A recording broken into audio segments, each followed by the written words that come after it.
இன்னொரு வீடியோல ஸ்கூல் படிக்கிற ஒரு பொண்ணு ஒரு பணக்காரனை லவ் பண்றா. அப்படி லவ் பண்ணும்போது அவன்கிட்ட பூவை கொடுக்கலான்னு போறா. போகும்போது அவனும் வாங்க மறுக்கிறான். மறுக்கிறத பார்த்துட்டு அவங்க லவரும் வாங்கி அந்த பூவை அவன்கிட்ட கொடுக்குறாங்க.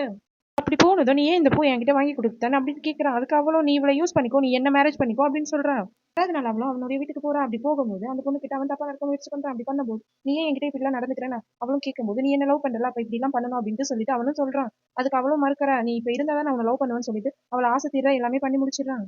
அதனால அவ போய் பார்க்கும்போது அவங்க லவ்வர் நீலாம் அவனுக்கு வேணாம், அவன் உன்னை சும்மா தான் யூஸ் பண்ணிக்கிட்டா, நீ இனிமே இவன் வழியில வரக்கூடாது அப்படின்னு சொல்லி திட்டி அனுப்பிடுறான். அவளும் அழுதுகிட்டே போயிடுறா. அடுத்து அவளுக்கும் ஒரு குழந்தை பிறக்குது. அந்த குழந்தைய வச்சுட்டு எப்படி சமாளிக்கிறதுனே தெரியாத ஒரு கடையில வேலை கேட்டு வேலை செஞ்சுட்டு இருக்கா. அப்படி செஞ்சுட்டு இருக்கும்போது அவனும் அந்த கடைக்கு வரான். கடைக்கு வந்த உடனே குழந்தை சைடுல விளையாடிட்டு இருக்கிறத பார்த்து அவன் குழந்தைன்னு தெரிஞ்சு போய் அந்த குழந்தைய கொஞ்சம் கொஞ்சம் போது அவங்க அம்மாவும் அந்த குழந்தைய தூக்கிட்டு நீ ஏன் இந்த குழந்தைய பாக்குற, அப்ப என்ன பார்க்க மாட்டேன் சொன்னல அப்படின்னு சொல்லுறா. அதுக்கு அவனும் நான் என் குழந்தைய பாக்குறேன் அப்படின்னு சொல்றான். அதுக்கு அவளுடைய லவர் வந்து நீ ஏன் இவங்க கிட்ட எல்லாம் பேசிட்டு இருக்கா, வா போலாம் அப்படின்னு கூப்பிடுறான். உன்னாலதான் எனக்கு இவ்வளவு பிரச்சனை, நீ ஃபர்ஸ்ட் போயிடு, நான் என் ஃபேமிலியோட இருக்கேன் அப்படின்னு சொல்றான். அதுக்கு அவளும் அழுதுகிட்டே போயிடுறா. அடுத்தது குழந்தைய அவளும் கொடுத்துடுறா. ஃபேமிலி ரொம்பவும் ஹாப்பி ஆயிடுறாங்க.